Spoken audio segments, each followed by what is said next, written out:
কিন্তু বুঝতে পারতেছি না কেন এটাও আমি জানি। বুঝতে পারতেছি না, ইচ্ছা স্বাধীনতা দিছেন বিদায়। এটা যদি না দিতেন তাহলে মনে হয় সবার বুঝে আসতো, কিন্তু না, আল্লাহ ইচ্ছা স্বাধীনতা দিছেন আমাদেরকে। বিদায় যেমন খুশি তেমন চলতে পারি, অথচ যেটা দিয়েই চলি এটা আল্লাহর দেওয়া। এটা কার দেওয়া?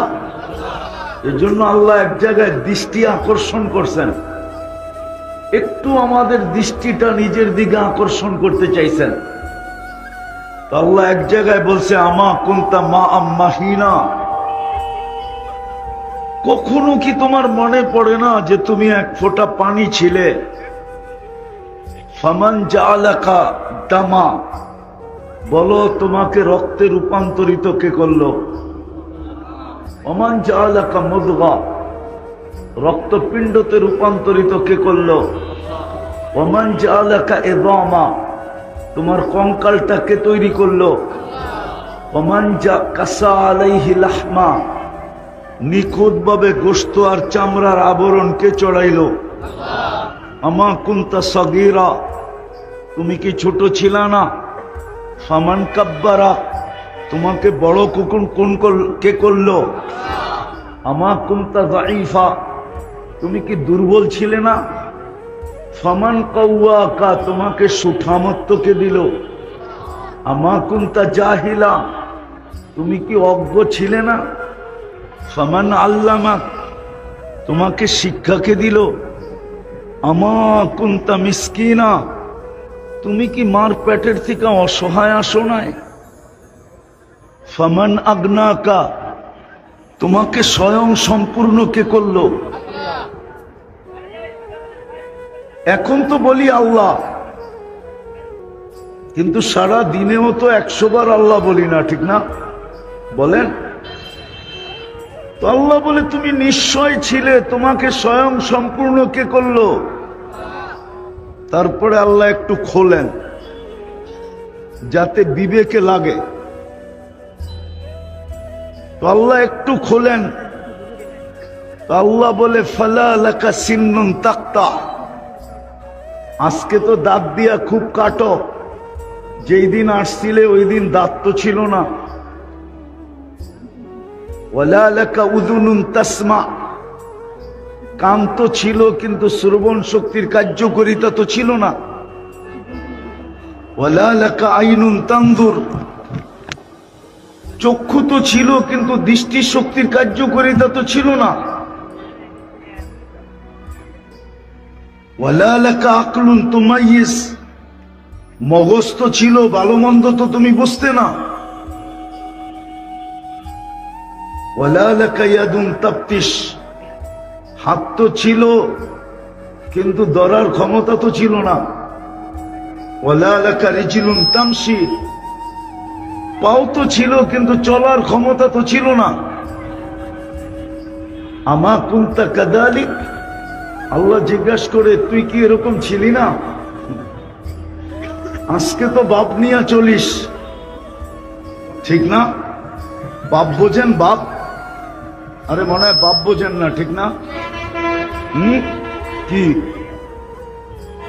বাপ বললাম? বাপ আরেকটা শব্দ বললে হয়তো একটু খারাপ লাগতে পারে, এই জন্য শব্দের চেঞ্জ করলাম, নাইলে ডাইরেক্ট বলা যায় আল্লাহ বলে তুই তো অহংকার নিয়ে চলস। আসলেই তো সত্য, আমরা তো অহংকার নিয়েই চলি, ঠিক না? কি বলেন? আল্লাহ বলে এইখানেই তো শেষ না, 24 ঘন্টা তোমাকে সুরক্ষিত করি বিদায় তুমি সুরক্ষা করি বিদায় তুমি সুরক্ষিত। আচ্ছা একটা উদাহরণ দেই, মনে হয় 2 দিন আগেও আপনারা দেখছেন সমস্ত খবরে বাহির হয়েছে ঢাকা শহরে জানলা বন্ধ রাখো। মনে হয় 2-4 দিন আগেই খবরে আসছে, নেটে আসছে, সবাই জানলা, ঘরের কি জানলা কেননা ঢাকা শহর এরকম দূষণযুক্ত। কয়েকদিন আগে কুয়াশা ছিল না খুব, তো বলছে দূষণ এরকম যে জানলা বন্ধ রাখো, হতে পারে ঘরের ভিতরে দূষণ ঢুকবে, স্বাস্থ্যের জন্য ক্ষতিকর হবে। আর এরকম কথা ঢাকা শহরে আমি জন্মের পরের থেকে শুনতেছি। যখন দূষণযুক্ত, তো কোন দিন সকালে টানতে দেরি, মরতে দেরি হবে না, ঠিক না? হ্যাঁ, তাহলে গুলশানের জমিনের দাম এত বাড়লো কেন? বলুক না ওনারা। গুলশান তো ছোটবেলা আমিও দেখছি, ওনারাও দেখছে মনে হয়। এত দাম বাড়লো কেন গুলশানের জমিনের? বাড়িদারারটা আরো বাড়লো কেন? ওটা তো এন্টারি জঙ্গল ছিল। বলেন, বাড়িদারা তো হইল ডিপ্লোমাজি, জুন সব এমবেসি ওইখানে, ওটা তো আরো বেড়ে গেছে। ধানমন্ডি এত বাড়লো কেন? ওটা তো বাজার ছিল, সবজি দানের বাজার, ধানমন্ডি। ধান বেচতে তো আমিও দেখছি চোখে, বড় বড় নৌকা লাগতো। বলেন, মতিঝিল এত বাড়লো কেন? ওইখানে তো ঝিলই আসিল, আর ছিল কি? নাইলে মতিঝিল হইল কেমনে? তো দিন দিন দাম বাড়তেছে, মানুষের সংখ্যা বাড়তেছে, ঠিক না? দূষণ বিজ্ঞান বাহির করছে, কিন্তু অক্সিজেন খারাপ হয়ে গেছে এটা বাহির করতে পারে নাই। পারছে নাকি? অক্সিজেন কি ঢাকা শহরের একটা পিউন না? হ্যাঁ না, পিউন না? হ্যাঁ না, মনে হয় বোঝেন নাই। দূষণ মানি, কিন্তু অক্সিজেন না, অক্সিজেনও দূষণওয়ালা।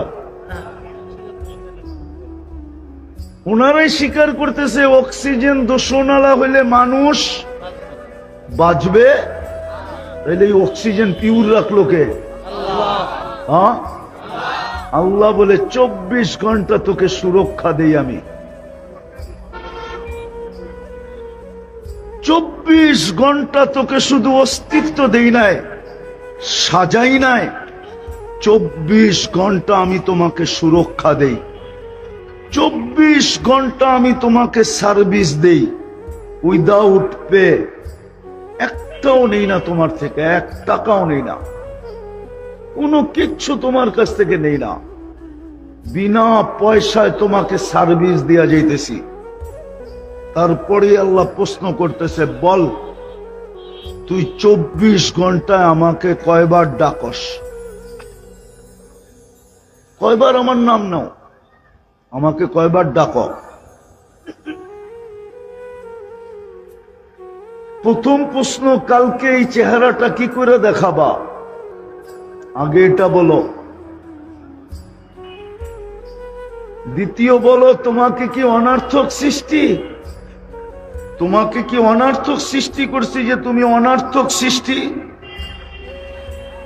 তোমার কোনো উদ্দেশ্য নাই, তুমি কি অনার্থক সৃষ্টি? কবিও তো এটাই বলছিল, तुझे दुन्हा के रहो सबसे बाल आला, हो जीनत निराली हो फैशन निराला, यूं ही जिया करता है क्या मरने वाला, तुझे हुस्न जाहिर ने धोखे में डाला, जगह जी लगाने का दुनिया नहीं है, ये इबरत की जा है तमाशा नहीं है। कुरानो बोले अफहसिबतुम अन्नमा खलकनाकुम आबस, তুমি কি অনর্থক সৃষ্টি? এই জন্য মেরে দোস্ত, এই জন্য মেরে দোস্ত চলে যাব কালকে। কালকেই বললাম, কালকেই চলে যাব। কয়দিন থাকবেন দুনিয়াতে? যার কাছ থেকে আসছি তার কাছে যাব। কিন্তু এই বিবেকটা দিয়ে একটু চিন্তা করা উচিত যে আপনার আমার প্রস্তুতি কতটুকু, প্রস্তুতি কতটুকু, কতটুকু প্রস্তুতি নিলাম। প্রস্তুতি নেওয়ার জন্যই তো আপনার ভাগ্য খুলে দিছিলেন, বেশি কিছু তো দরকার ছিল না। আমি একটাই দেখাইতেছি, উম্মতে মুহাম্মাদি বানায় আপনাকে ভাগ্য খুলে দিছিলেন, উম্মতে মুহাম্মাদি হিসাবে নির্বাচিত করা আপনার আমার ভাগ্য কপাল খুলে দিছিলেন। এতটুক করলেই হইতো, কিন্তু করে তো না কেউ। বলেন তো এখানে কে আছে ঘুমানোর সময় শুধু হাত দুটা উঠায় ঘুমায়? একজন বলতে পারবেন যে আমি ঘুমানোর সময় শুধু হাত দুটা উঠায় ঘুমাই, যে আল্লাহ মাফ করে দেন? এই উম্মতের জন্য তো এতটুকুই যথেষ্ট ছিল। আমি দুই চারটা দেখাবো, এতটুকুই যথেষ্ট ছিল। নাইলে আদম আলাইহিস সালাম কেন বললেন আমি প্রথম মানুষ, প্রথম নবী, প্রথম রসুল? একটা ভুল হলো, একটা, আমাকে 350 বছর কাদায়া মাফ করলেন। উম্মতে মুহাম্মাদি সারা দিন গুনাহ করবে, রাত্রে ডাইকা ডাইকা মাফ করে দিবেন। বুখারী শরীফে আছে। আমাদেরটা বোঝেন, কাজে দিবে। নাইলে কিন্তু চিত্র আরেকটাও আছে, আমি আপনাদেরকে দেখাইতে পারি, আমি আপনাদেরকে দেখাইতে পারি। কেননা আমি দুনিয়া কম দেখি নাই, মাত্র 103টা দেশ দেখছি এই পর্যন্ত, আর 60টা মহাদেশ দেখছি শুধু। তাহলে হাজারো কবর আমাকে কাঁদাইতো না, আর হাজারো স্মৃতি আমাকে কাঁদাইতো না। হাজারো দুনিয়ায় স্মৃতি আছে। কবি বলছেন না, পরা রহ জায়েগা यही ঠাট সারা। ঐতিহ্য পড়া থাকবে, শুধু ঐতিহ্য। ঐতিহ্য মানুষকে মাঝে মাঝে কাঁদায়, আমাকেও কাঁদাইতো না। এই জন্যই বলতেছিলাম চলে যাব, কিন্তু চলে যেতে হবে। কিন্তু সত্য এটাই যে প্রস্তুতি নিয়ে যেতে হবে, তাইলে এই চিত্র কোরআনে আসতো না। প্রস্তুতি যদি দরকার না হইতো তাইলে এই চিত্র কোরআনে আসতো না। কোরআনে অনেকগুলা চিত্র আছে, রাজার কথাও আছে, রানীর কথাও আছে, মন্ত্রীর কথাও আছে, প্রজার কথাও আছে। সব চিত্র কোরআনে আঁকা আছে। তাইলে এগুলা কাজে দিত, কিন্তু এগুলা কাজে দেয় না। এগুলা কাজে দেয় না, কাজে দেয় না, এগুলা কাজে দেয় না। কাজে কোনটা দিবে এটাও কোরআনে চিত্র আছে। তো যেটা বুঝাইতেছিলাম যে উম্মতে মুহাম্মাদি বানায় আপনার ভাগ্য খুলা দিছিলেন। প্রথম মানুষ, প্রথম নবী, প্রথম রসুল এক ভুলে 350 বছর কাদাইলেন। 350 বছর কাদাইলেন, 350 বছর কাদাইলেন। কিন্তু আপনাকে তো ডেলি ডাইকা ডাইকা মাফ করতে চাইতেছেন। আরে বাবা, এই যে বাবা, এই যে ভলান্টিয়ার, এই যে ভলান্টিয়ার, এদিকে দেখো, এদিকে দেখো, ভলান্টিয়ার দেখো। তুমি মানুষকে ছেড়ে দাও না, দাঁড়ায় আছে তো দাঁড়ায় থাকো। তোমারে মনে হয় কেউ তাশকিল করছে যাতে তুমি হই হুল্লা করবা, কেউ শুনতে পারবে না কথা।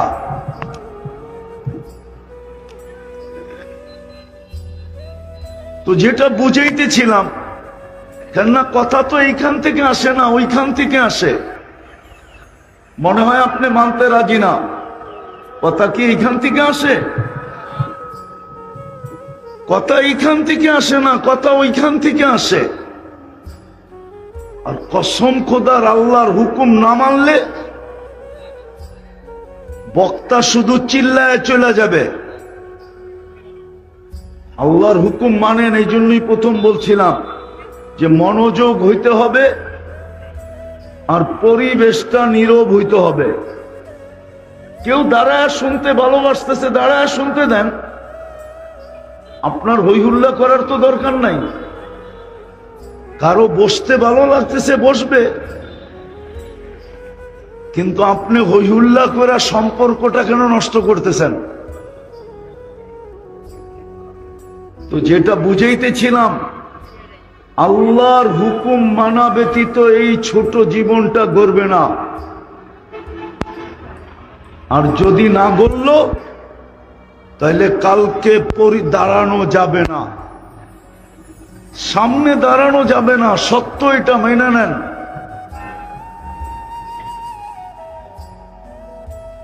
আর আল্লাহর হুকুম মানার মাধ্যমেই আপনার পরিচয়। দুনিয়ায় পরিচয় হাজারো জিনিস দ্বারা হয়, আমি মানি, এটা আমি অস্বীকার করি না। কিন্তু আল্লাহ রসুলের কাছে পরিচয় হবে শুধু হুকুম মানার দ্বারা। যে যত মানবে তার পরিচয় তত হবে। নাইলে আপনি ভাবেন বেলাল তো কৃতদাসী ছিল, ঠিক না? হ্যাঁ, ওর বাড়ি দেখলে কান্না আসে কেন? আমি তো 6 বার দেখা বলতেছি, না দেখা না। আমি ইথিওপিয়া 6 বার গেছি, 6 বার। ওর বাড়ি তো দেখলে 6 বারই কান্না আসে, 6 বার কান্না আসে। যতবার দেখবে ততবারই কান্না আসে। কেন আসে? বেলাল রাদিয়াল্লাহু তাআলা আনহুর ভিতরে কি জাদু আছে? ও তো ইথিওপিয়ার মানুষ। 1400 বৎসর আজকের গুলা দেখলেই পছন্দ হয় না। কালো তো কালো, ঢং নাই। তো 1400 বৎসর আগে কেমন ছিল বলেন? শুধু আল্লাহর হুকুম মানছে, আর কিচ্ছু না। নিজেকে আকর্ষণের পাত্র বানাইছে আল্লাহর হুকুম মানার দ্বারা। এতটুকু উঁচায় উঠাইছে, এতটুকু উঁচায়। আজকে তো আমাদের হাজারো পরিচয়, বেলালের তো কোনো পরিচয়ই ছিল না। ছিল তো ছিল, ইথিওপিয়ার কৃতদাস ছিল। স্বাধীন হয়েছেন তো অনেকদিন পরে, কিন্তু রাদিয়াল্লাহু তাআলা আনহু জমিনে হাঁটলে জান্নাতে পদধ্বনি হয়। এটা কি যথেষ্ট না? বাকিগুলা বাদই দিলাম। তো যেটা বুঝাইতেছিলাম এলোমেলো কইরা, আমার কাছে আজকেরটা এলোমেলোই লাগতেছে। প্রস্তুতি নিয়ে গেলে কিছু মিলবে, নাইলে আপনি আপনার ধারণার ভিতরে হারায়া থাকবেন। ধারণার ভিতরে হারানো থাকবেন, হারানো। আজকে আমাদের কিছু সমাজের লোক আছে যারা শিক্ষিত, দীক্ষিত, সর্বদিক দিয়ে উন্নত, কিন্তু ওনারা ওনাদের বিবেক বুদ্ধির ভিতরে হারায়া আছে। বিবেক বুদ্ধির ভিতরে, বিবেক বুদ্ধি বিদ্যার ভিতরে হারায়া আছে। ওনারা কোরআন হাদিসের কথা মানতে চায় না। মানতে, বিবেক বুদ্ধি বিদ্যার ভিতরে হারায়া আছে, হারায়া গেছে। যতই যুক্তি দিয়ে বুঝান না কেন, মানতে রাজি না। তো যেটা বুঝাইতেছিলাম, আসল কথা যেটা, আল্লাহর হুকুম মানা ছাড়া এই জীবনটা গড়বে না। আর জীবনটা যদি না গড়ল, আজকে কেটে যাবে। ইচ্ছা স্বাধীনতা দিছে বিদায়, কিচ্ছু বলবে না। অস্তিত্ব দিছেন, সাজায়ও দিছেন, রক্ষণাবেক্ষণও করবেন, লালন পালনও করবেন। ডেলি আপনার উপরে লক্ষ লক্ষ টাকা প্রযুক্তির হিসাবে দেখলে আপনার উপরে ব্যয়ও করবেন, কিচ্ছু বলবেন না, শুধু দুটা শব্দ বলবেন, নাযিরুন কাইফা তা'মালুন, দেখতেছি তুমি কি করতেছ। আরেকটা শব্দ বলবেন, ফান্তাযিরু, একটু অপেক্ষা করো, ইন্নী মাআকুম মিনাল মুনতাযিরিন। যদি আল্লাহকে জিজ্ঞাসা করি, আপনি তো দেখতেছেন, সুরক্ষা তো করতেছেন না, তো আল্লাহ এটাও বলে দিছে সবকিছু সুরক্ষিত হইতেছে 3 ধাপে। কয় ধাপে? কিরামান কাতিবিন ইয়ালামুনা মা তাফআলুন, তোমার কর্মগুলা কিরামান কাতিবিন 2 জন ভিডিও করতেছে। মা মিন কাউলিন ইল্লা লাদাইহি রাকিবুন আতীদ, সারাদিন যা বলো এটা 2 ফেরেশতা অডিও করতেছে। তৃতীয় সুরক্ষার পদ্ধতি বলতেছে, ইয়ালামু খাইনাতাল আয়ুন ওমা তুখফিস সুদূর, অন্তরে যা গাইতেছ আল্লাহ বলে স্বয়ং আমি নিজে সুরক্ষা করতেছি। চোখের ইশারায় কি বুঝাইতে চাইতেছ, এটা আমি আল্লাহ সুরক্ষিত করতেছি। তারপরে জিজ্ঞাসা করছে, এইবার বলো তুমি বাঁচবে তো বাঁচবে কি করে? বিদায় হুকুম ছাড়াই, মানা ছাড়া এই জীবনটা গড়বে না। আর গড়লেই কিন্তু আল্লাহর কাছে, গড়লেই কিন্তু আল্লাহর কাছে দামি হব। নাইলে দুনিয়ায় সামান্য দাম হয়তো পাইতে পারেন, সাময়িক পাইতে পারেন, সাময়িক সাময়িক দাম পাইতে পারি, সাময়িক কিছু সময়ের জন্য, চিরস্থায়ী দাম না। চিরস্থায়ী দাম তো আল্লাহর কাছে, চিরস্থায়ী দাম তো আল্লাহর কাছে। আল্লাহ চিরস্থায়ী দাম দিবে। দুনিয়ার মানুষ দাম দিলেও ক্ষণস্থায়ী। আপনি বলেন, যুবকের দাম কতক্ষণ আছে? যতক্ষণ যৌবন আছে। টাকাওয়ালার দাম কতক্ষণ আছে? যতক্ষণ টাকা আছে। ফ্যাক্টরিওয়ালার দাম কতক্ষণ আছে? যতক্ষণ ফ্যাক্টরি আছে। পদালার দাম কতক্ষণ আছে? যতক্ষণ পদ আছে। অতীতে তো আমরা দেখতেছিলাম, তেল মারতে মারতে তেলের দাম পর্যন্ত বেড়ে গেল। তারপরে তেল ছাড়া কিভাবে পাকাইতে হয় ওই লেখালেখি ও পত্রিকায় হইতে শুরু হলো। এখন তো ওই রিপোর্টারদেরকেই দেখতেছি স্বৈরাচার বলতে বলতে বলতে গলা এরকম শুকাইতেছে যে খবর পড়ার মাঝে মাঝেও পানি খাইতেছে। হ্যাঁ, আর আল্লাহ কি করে বুঝাবে আপনাকে? আল্লাহ কিন্তু আমাদেরকেও বুঝাইতেছে, শুধু একদলকে বুঝাইছে এটা না, আমাদেরকেও বুঝাইতেছে, আমাদেরকেও বুঝাইতেছে। আল্লাহ আল্লাহ কিন্তু সবাইকে বুঝাইতেছে, বেশি বাইরো না। আমি বলি হয়তো আপনারা বিশ্বাস করবেন না, বাংলাদেশের মাটির একটা আধ্যাত্মিক শক্তি আছে যেটা আপনারা জানেন না। এই মাটি নিয়ে যে খেলে, মাটি একদিন ওকে কিক দেয়, কিক। হ্যাঁ, মাটি ওকে আউট করে, কখনো বোল্ড আউট করে, কখনো রান আউট করে, কখনো ক্যাচ আউট করে, আবার কখনো কখনো সীমানার বাইরে আউট করে। এটা কিন্তু মাটির আধ্যাত্মিক, ভালো মতে বোঝেন। এটা এই মাটির, কেন জানেন? আমি দুনিয়া ঘুরে বলতেছি, এই মাটির আধ্যাত্মিক শক্তি এটা। কেননা এই মাটিতে ইসলাম আজকে আসে নাই। মদিনার সমসাময়িক হইল এই মাটির ইসলাম। সমসাময়িক বোঝেন? সমসাময়িক বোঝেন? আল্লাহর রসুল হিজরত করেন নাই, তখন এই বাংলাদেশে ইসলাম আসছে।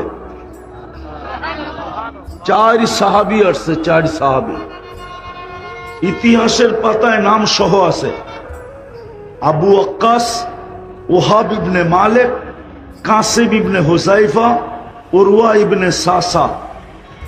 এইখান থেকে দুইজন চীনে গেছেন, একজন চীনের মিডলে আছেন।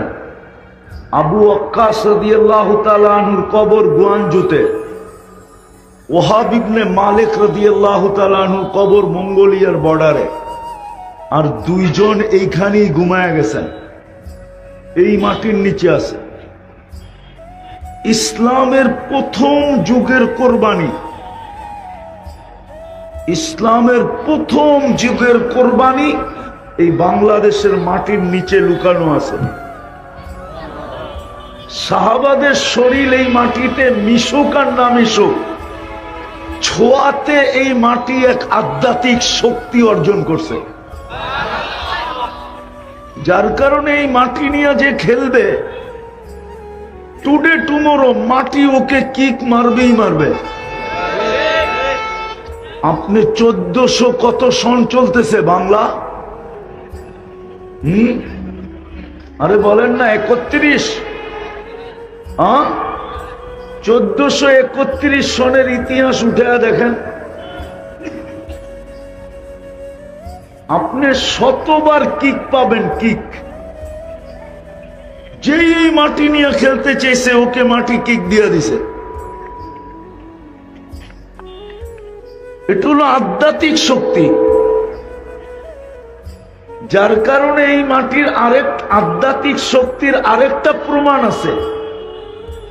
আরেকটা প্রমাণ দিব। এই মাটি যতই নড়ুক আর চড়ুক, কোন দিন এই মাটিতে ভয়াবহ বিপর্যয় আসে নাই।